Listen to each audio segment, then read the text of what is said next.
بسم الله الرحمن الرحيم. لا أقسم بيوم القيامة ولا أقسم بالنفس اللوامة. أيحسب الإنسان أن لن نجمع عظامه بلى قادرين على أن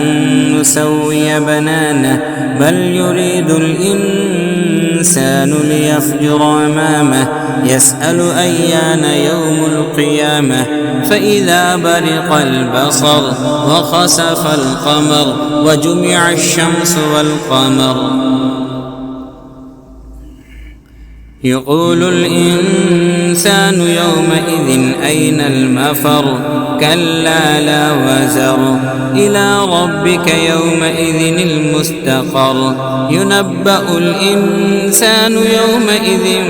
بما قدم وأخر بل الإنسان على نفسه بصيرة ولو ألقى معاذيره لا تحرك به لسانك لتعجل به إن علينا جمعه وقرآنه فإذا قرأناه فاتبع قرآنه ثم إن علينا بيانه كلا بل تحبون العاجلة وتذرون الآخرة وجوه يومئذ ناظرة إلى ربها ناذرة ووجوه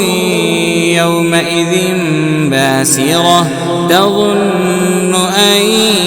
يفعل بها فاقرة كلا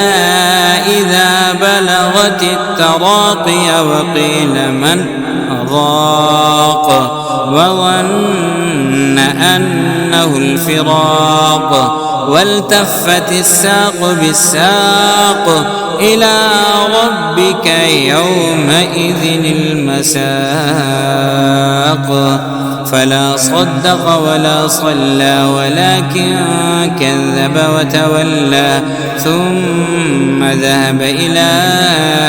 أهله يتمطى أولى لك فأولى ثم أولى لك فأولى أيحسب الإنسان أن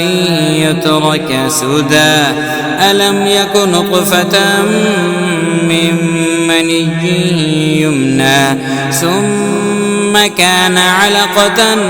فخلق فسوى فجعل منه الزوجين الذكر والأنثى أليس ذلك بقادر على أن يحيي الموتى